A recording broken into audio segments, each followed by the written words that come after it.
Hello, everyone. Welcome to Progressive HR Live. I'm here with the lovely Arosha Brower, the CEO and co-founder of Quan Wellbeing. Today, we're going to be talking about breaking through the corporate wellness noise. And of course, we're going to be talking about Quan and the scientifically backed well-being platform for your employee workforce. So we're going to start off our live right now. If you go ahead and introduce yourself in the comments and let us know where you're joining from. We'll start with Arosha's first question. Hi, Arosha. How are you doing today?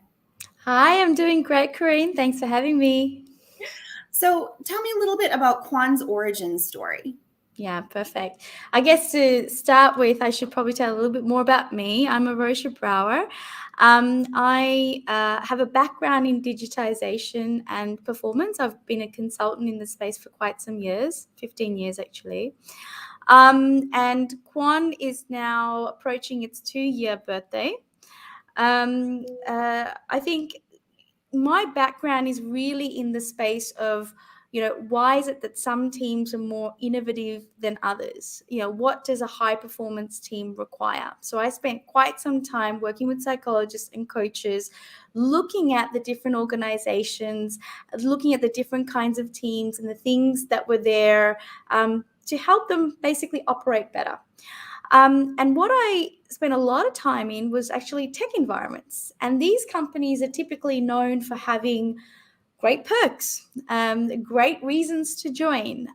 What I found really fascinating, though, was that in these same environments that have unlimited holidays and unlimited food, there's also high levels of burnout and high levels of reported sort of toxicity at work.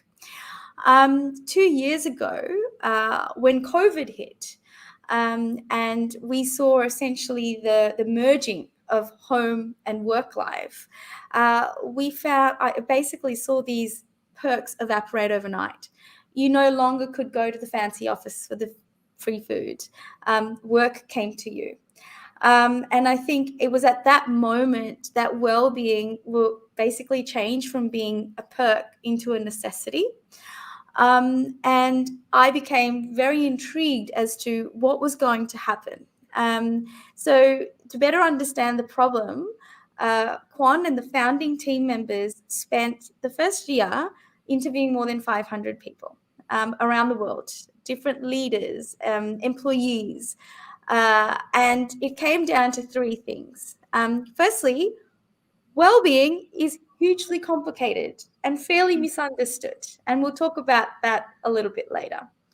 Secondly, once you've kind of understood, all right, this is well-being and this is where I need help, well, which is the best intervention? Like, is it downloading Headspace or is it going for a walk and doing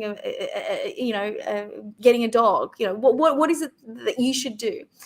And thirdly, what we found was many applications are out there to help the individual. So lots of therapy apps over the last couple of years. But what we find is in most situations, context matters. So if the thing that is making you actually not feel very well is your team setting or the organizational setting, seeing a therapist is not going to help.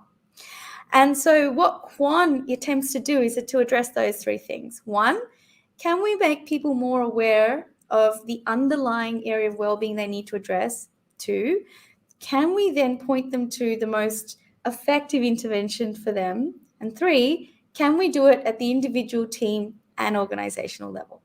So Kathleen says, thank you very much. Much needed program, Quan. And Selena says, thank you both. Appreciate it. And Melinda says, thank you, Corinne. Have a wonderful, incredible break. I look forward to see you back in August. Incredible session. Thank you both. Thank you, everyone, for joining us. Thank you again. I appreciate everyone taking their time out today. So again, thank you, Arosha, and thank you so much for sharing Quan with us. Greatly appreciate it. Thanks for having me. Thanks, everyone. Thank you, Resourceful Humans. See you in August.